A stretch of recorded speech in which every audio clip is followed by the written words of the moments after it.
What's up, folks, and welcome to episode number 9 of the MDRN Future Podcast. Now, I had to reshoot this episode because the first 4.5 minutes, my audio was out on my microphone, and I didn't realize it during the show until I'd already gotten started.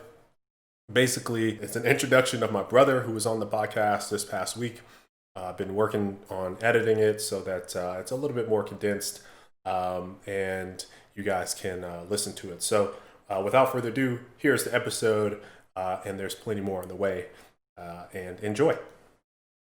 They don't necessarily know how it should be used, and that's when you get into those situations where people are asleep at the wheel, or people don't quite know what it is that they're doing fully.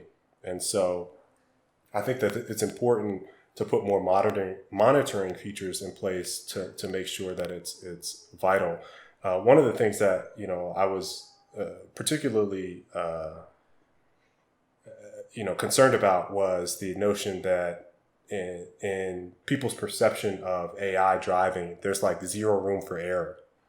Right. So even if 99% of all studies and everything is shown that it's way, way, way, way, way better and safer than humans driving, for whatever reason, humans don't have that ego. Well, they have an ego, but they don't have that hubris to understand that you're a worse driver than a computer, right? So that's something that I think that that's going to be challenging for folks to come to that realization that this is actually safer, dude. So back up. That's something that I think a lot of folks don't really necessarily fully grasp. And then the other thing that I keep thinking about is this boom that's going to happen in entertainment. Mm-hmm. When you don't spend, let's say you're going on a road trip, 3 hours of your road trip is spent focused on driving, whereas 3 hours could be spent on, doing work, watching Netflix, playing a game, any of those things that you couldn't previously do because you had to be really focused on driving. A lot of that kind of goes away in a world where this is approved. And then all of a sudden you see this entire ecosystem open up with entertainment and productivity and all of those things that you see with the iPhone. That's where the comparison always comes in with Apple, right? It's they built this ecosystem and they have all these apps. Well, the next frontier is really the car. Right. I mean, one important thing there is talking about productivity, right? How often is it that, before COVID, right? You're on your way to the office, but you get stuck in a traffic jam. Yep. And we spend so many hours of our days locked in traffic or behind the wheel, and we're always on the go, especially in this country. We're trying to get somewhere. So that is going to be huge, opening that up. And I can't remember the movie. It's on the tip of my tongue. I see it right here in my head. But the guy, he turned into, he had this chip embedded in him. Mm-hmm.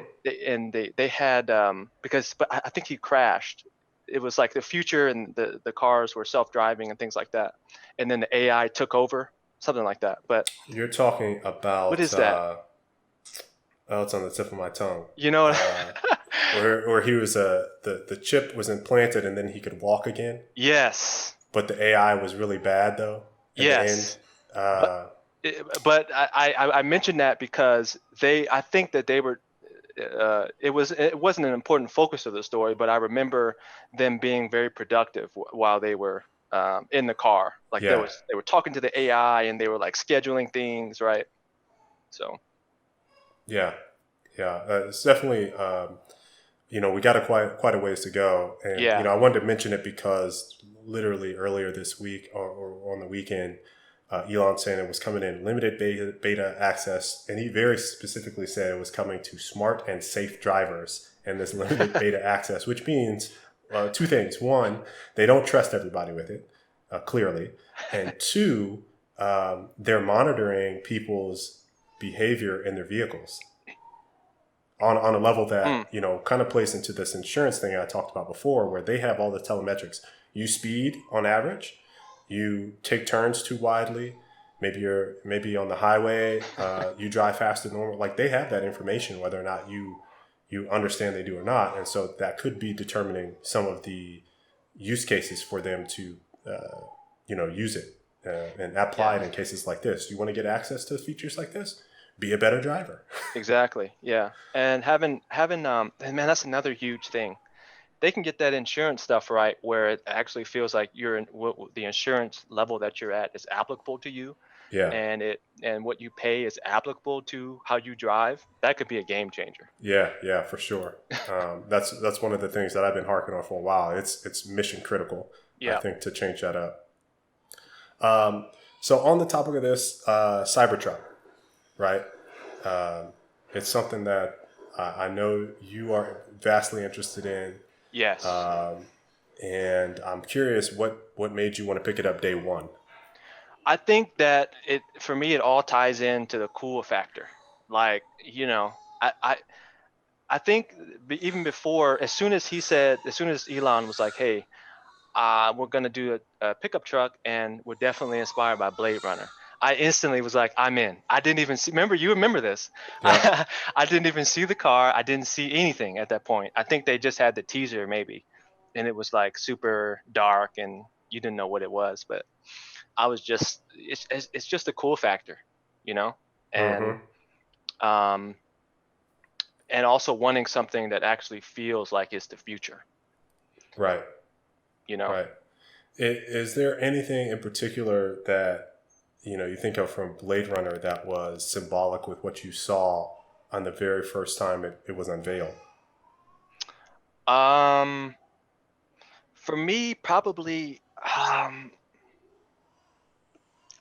just how angular, right? Yeah.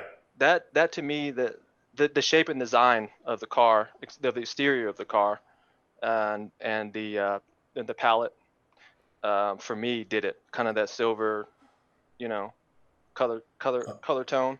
Now we want to know what's funny. I agree with you on that. One of the things I noticed is that when they all got out of the car, it was like Hans and the rest of I don't know the other folks, but Hans specifically, when they all got out of the car, they were wearing similar clothing as what you saw on Blade Runner. Yes. It was like to the T. They came out dressed like that to invoke that feeling of that. It was clearly inspired by Blade Runner. Yeah. And I think it makes for this very interesting medium that really you don't see all too often with, I think Jobs, they say Steve Jobs really embodied some of this like art meets design and function with Apple, right? Like in the hardware space. And you don't really see it overly apparent like that. I'm sure that when you see car unveilings for every other company that they're thinking about what clothing you're wearing, what atmosphere they want to give off, because a lot of concepts are built off of things that people see in the real world more often than not, like a cheetah or a lion or a tiger, things like that. And some of those shapes of those bodies are based off of those things out of the environment. So it's really interesting that someone has embraced the cyberpunk, cyber futuristic look, because so many car companies have portrayed with their concept cars that these cars are going to be the cars of the future. And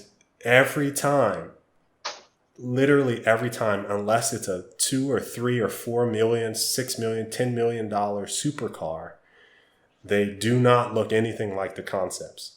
Right. They end up looking so basic, like the truck design. The truck design, Elon said this, the truck design hasn't changed in 100 years. Yes, that's a big factor of why it's appealing, because you always hear stories or you see movies and you're like, man, I wish I had that right now. I wish it looked like that outside. I'm still waiting for the freeway system to look like Minority Report. I think we're a long ways from that. Yes, but still, I say that because that stands out in my head as like, wow, that's something you've never seen before. Also, and you're talking about highway systems. This is just a little bit of a tangent. You think about Elon is going under, not up. Minority Report kind of went up, and Yeah. Boring Company is going under. So the Yeah. future of transport could be tunnels underneath the earth rather than soaring in the air above, which I probably poses a little bit more of a hazard than underneath. But really, I don't know. Yeah. But some of the same concepts that you're talking about with Minority Report exist in Boring, right? Like you hop on a loop, the loop takes you down, so you don't have to do anything. It just literally zips you along. So it really does remind me of Minority Report. So it's Yes. funny that you should bring that up. Yeah. I have been thinking about very in like just like a very specific way how art and media, the culture has an influence on technology. You hit on it as well with Steve Jobs. That's a good point. Yeah. But to me, it's interesting how kind of just as a random thought, how one movie, when you're talking about Blade Runner, just sort of it stuck with people for so long, and then I think when the second movie came out, it even expanded further on that, right? With Ryan Gosling, Right, just the Gosling, yeah. style is incredible, and then to have to have one movie influence us in such a way where now we have a truck that that a huge truck um, that is directly influenced by that one film is very, very interesting to me. And I was also doing I remember right before we were talking about doing this podcast, I remembered a fashion designer who created a whole collection from Blade Runner. I Okay. think his name is Raf Simons. I think that's how you spell his name, but he did a Yeah. spring summer collection, and it was totally inspired by Blade Runner. I just thought it's incredible how one guy, Ridley Scott, basically changed the way we think about the future Future. in Yeah. such a way that affects other people to create things. Yeah. I I mean, love that. if you think about it's just it's funny how really movies, and to an extent, I think books started it. It's probably stories, folklore before that, and then you Yeah. had books, and then you had maybe paintings and artwork, but then you had movies, and it really once you got into like sci-fi movies, maybe around the time of Star Wars, more so than like the 50s, like Godzilla style, aliens, space UFOs, but more the like 70s when you started getting like laser lighting and some of the cool effects lighting and artistry inside of that really kind of opened up that space for folks, right? Like Yeah. Star Wars inspired a generation, Star Trek inspired a generation, Blade Runner Oh yeah. inspired folks, like and now it's like Avatar inspires people, or Alien is another Ridley Scott. But like there's so many different movies. You talk about Minority Report being one, and Yeah. you and I used to talk about that all the time. You remember Man. Tom Cruise messing with that interactive virtual thing, man. We talk about that all the time when he was in there, trying to figure out a puzzle to a case and was like rewinding with his hand and Yes. scrubbing through, and so you think about some of the functionality on a phone. You do some of those same actions that were Yep. portrayed in that well before.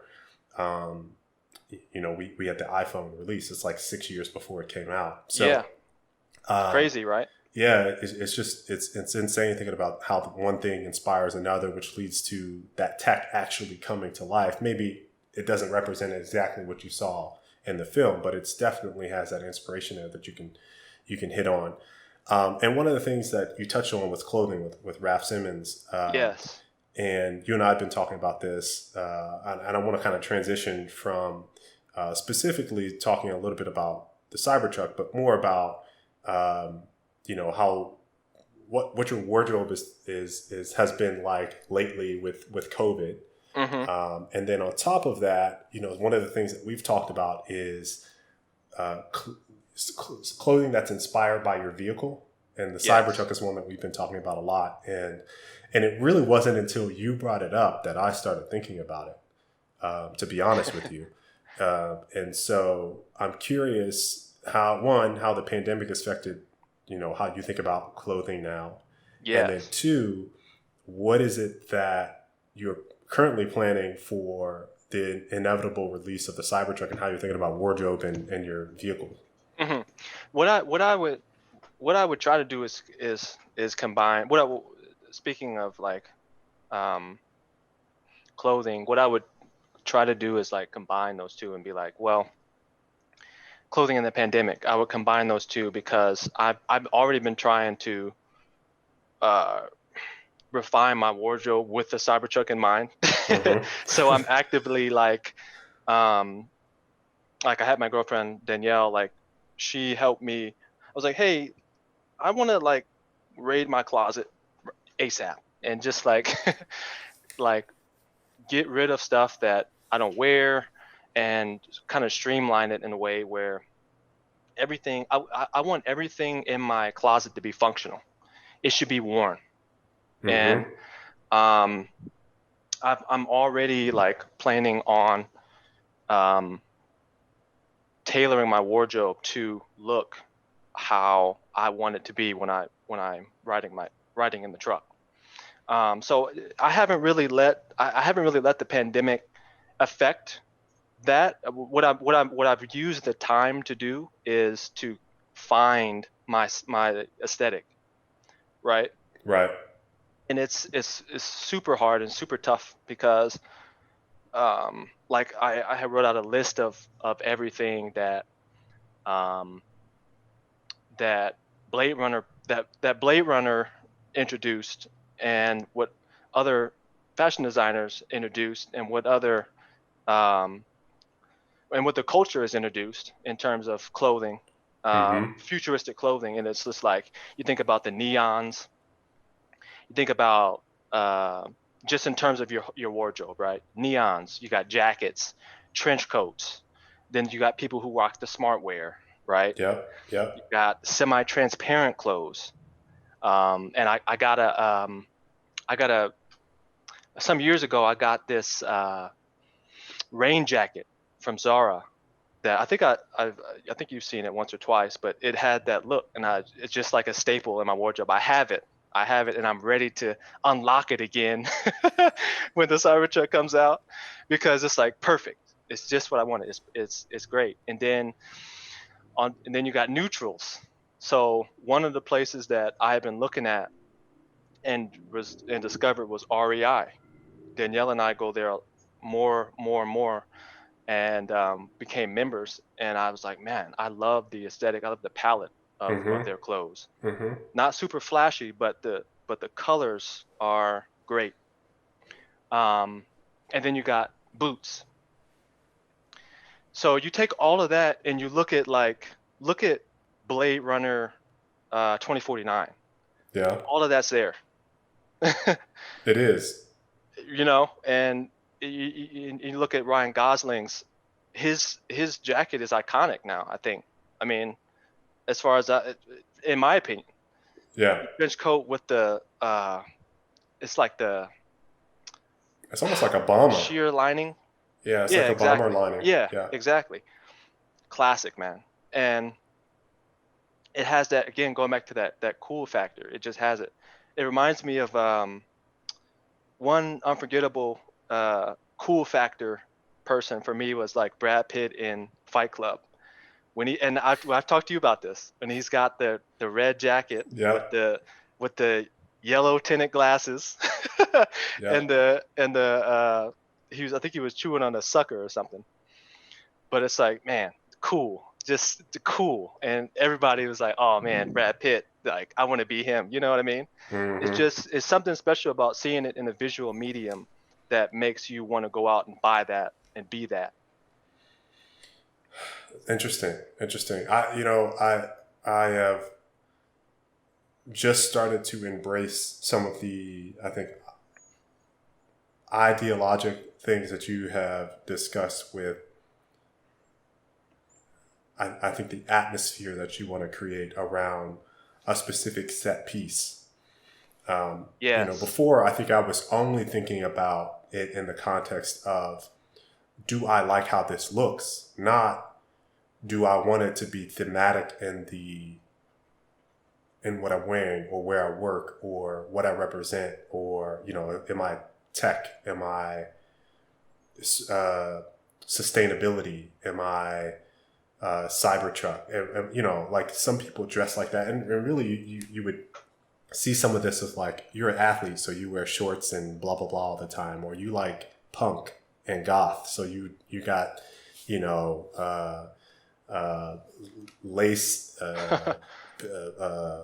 what you call fishnet and Yes. maybe some spike necklace or something like, you Black know, nails. black nails. Like, so there's some things like that where I've thought about it, but it's never been about like a specific object, or something I possess, in that regard. So like, yeah, sure, I had a football, and so, you know, maybe I dressed like a jock or something like that, but I wasn't really thinking about it like that. I think the only thing that came to mind was like, if I was playing basketball, oh, you want some Jordans, when, you know, that was the only thing when we were growing up. And really that mindset hasn't shifted too far out of that. I think as I've gotten older and gotten to the workplace, it's been like, what's the professional look? And then beyond that, because of where we work, where we happen to work, it's less about that. It's more like, you know, I just want to be comfortable and look nice. Yes. And Exactly. then when you came in with that, like, I want this Cybertruck wardrobe, I was like, I've never thought about dressing to that type of aesthetic or what that would look like to me. But I really started to think about, like, in the context of that, how I look in the car, how I look when I step out of the car. Yes. Do people associate that look with the car, or is that look unique to the car? And so it really opened up how I started to think about that. And you know, you hit on one specific thing that I've gone for more lately. I do have a set of graphic tees that I'm now getting and procuring. Yes. Yes. And I've shown you some of those, and they're very thematic. Most of it has to do with space, because I love, and you know this, I absolutely love space. Yeah.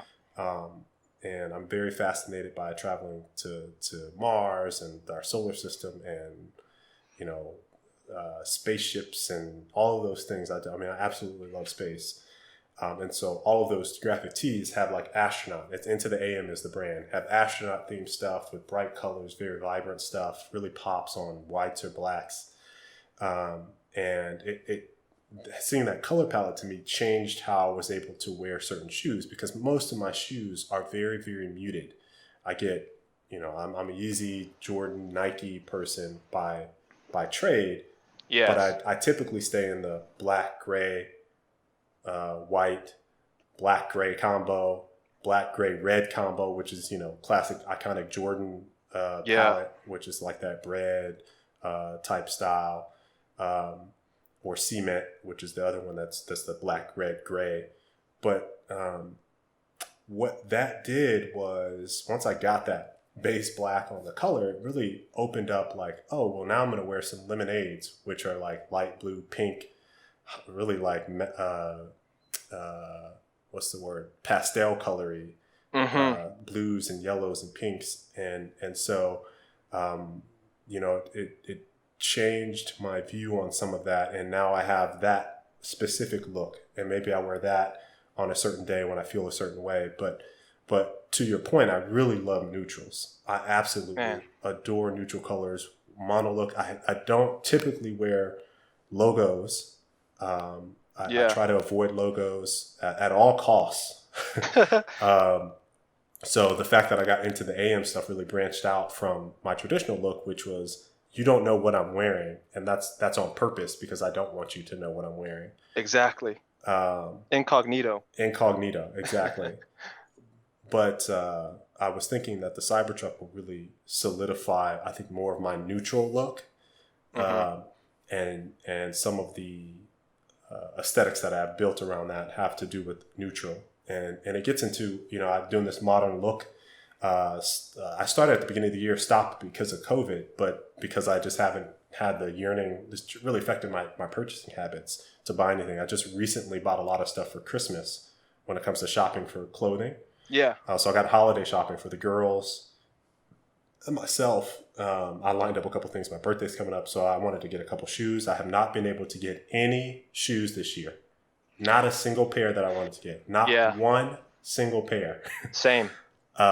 So that's been something where I've just kind of been like, okay, I've been a little gun shy on really buying anything, but for the holiday, purchasing stuff for the kids and my wife and whatnot. But super focused on that, and Yeah. I'm excited for what's coming up.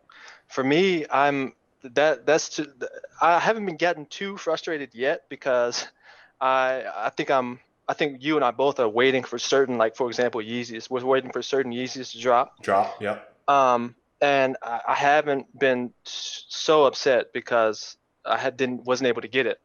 But I think I will be when there's a certain pair that I want that drops because it might align with the new aesthetic. And if I can't get it, it's going to be a little bit frustrating. Yeah.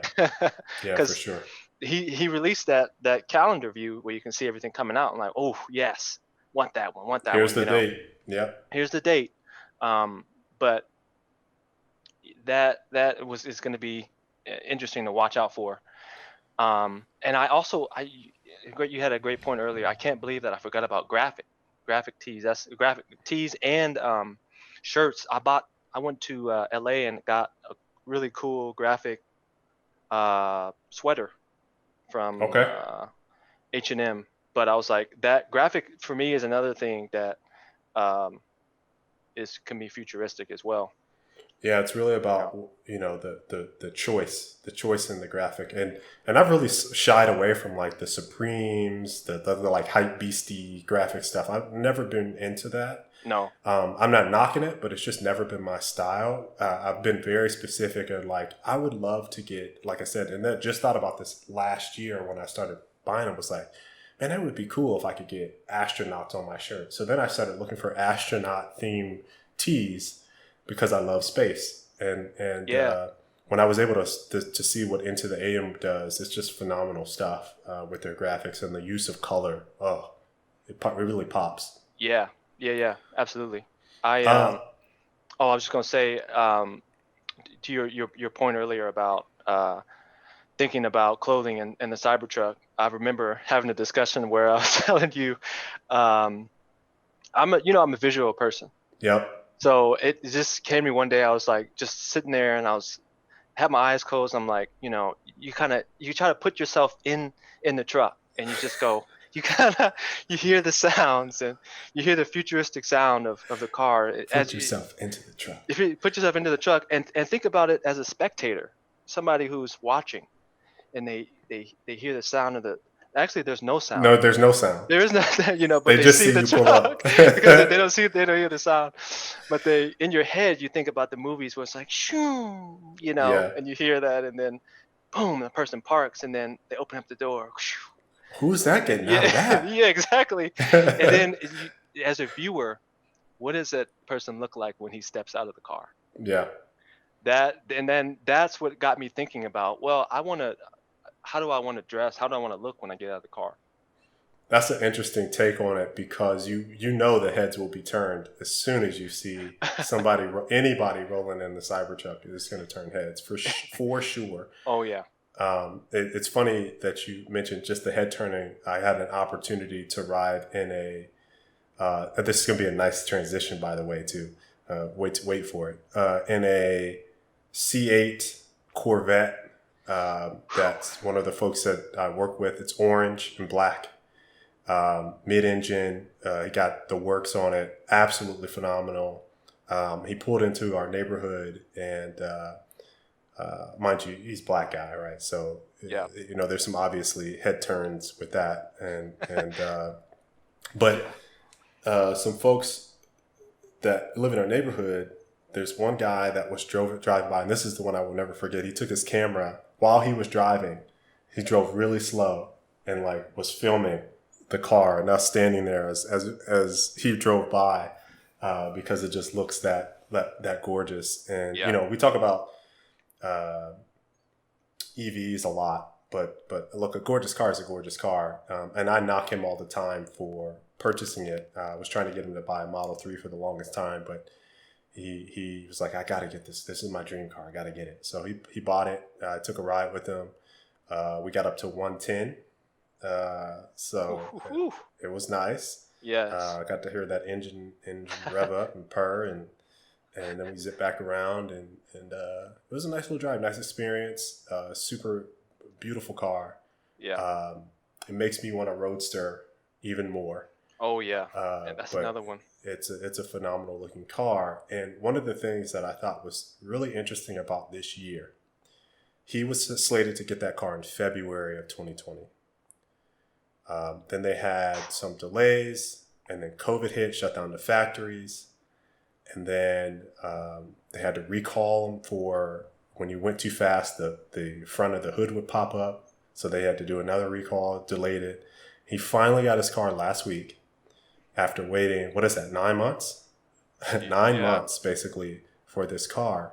And there's only 3,000 of them because of COVID. Only 3,000 of them. And you think about the rarity, like that car will appreciate in value purely because it was made during the year of COVID, 2020. Yeah. And it made me think about this transition for the Lakers, LeBron, the bubble, what this 4 titles meant to him, but also any sneakers and clothing that he releases during this year has a different type of context, which in and of itself could increase in value. And that was the transition I was waiting for. But, the Lakers win. They win in the bubble. No COVID cases. Isolated from their families, from the rest of the world. And it reminded me a lot of AAU basketball when I was at certain, like I remember being gone a week in Florida when I was traveling AAU. The difference is you and mom, well, at least mom, I don't remember if you were there, but mom went down and she was there and at the games, at least in Florida. Sometimes she would travel, sometimes she wouldn't. But, the longest time I can remember being isolated from someone was summer football when you are at camp and you're on like 2.5, 3 weeks. Yeah. And that's the only time like you don't see anyone. You're not gone. They were gone 95, 96, 97 days for some of them. Some of them more than that. The folks that prep in the facilities and whatnot, 100+ days. Yeah. Cut off from the rest of the world. Obviously, they could access things, but like not having your support net there, it just makes it this like unbelievable set of circumstances. Off for 5 months. A lot of doubt around him versus the Clippers. And then after he wins, you see some of the pundits try to put an asterisk next to it. But when at the beginning, they were like, oh, my favorite is Skip Bayless. At the beginning, he has to go through, not going to be able to get through Portland. Portland's going to win. Not going to be able to get through Houston. Houston, too much for him. And then they were anticipating Clippers were going to beat the Nuggets. They don't do that, but it was not going to beat the Clippers because Kawhi and PG are going to stop them. They were built to stop the Lakers, and then they end up losing. And then all of a sudden, it's a cakewalk to the finals now that they play the Heat. It's so easy. There's an asterisk next to it. Everybody was in the same conditions. On top of that, strenuous environment of being in isolation. I just can't imagine. It's tough. And also, it reminded me, like, when I was viewing it, I thought of how it changes things without a crowd. Yeah, it's neutral. Yeah, in a neutral space, right? And how going back and forth between people's teams' hometowns has an effect on maybe the psychology of the player. I don't know how much it does. Obviously, these are professionals, but I think that, and also being in isolation, being away from your family. Yeah, that's the big one. Right? Being away from your families, and people closest to you is tough. Day in, day out. Day in, day out. And just one more point that I'm going to harken on this that you kind of touched on here was this the neutrality of it. I think increases the odds that people will play well consistently. Yeah. And so, in my opinion, what that does is it makes it so that the absolute best players will win. There is less room for a fluff experience where maybe somebody has off night because it's an away game or something like that. Yeah, But yeah. now it's neutral. It's quiet. You can hear. You can concentrate. You can focus. You can't do that sometimes. Like I've been in stadiums that have 60, 70, 80,000 people screaming, and you can't hear. Right. So it's a big factor that I think a lot of people take for granted that are audience members. Fans contribute atmosphere. Yeah. And you can't. It's not something you can turn off unless they're not there. For sure. So with that, I think that the bubble and this experience is going to increase the value of those sneakers for sure. So I actually picked up my first 18s, and those will be coming here very soon. So I'm very happy about that. But I appreciate you being on, man. We're going to wrap this one up, and awesome. Looking forward to hopefully having you on again. Yeah, sounds good, man. All right. I hope everybody enjoyed, and we'll see you next time.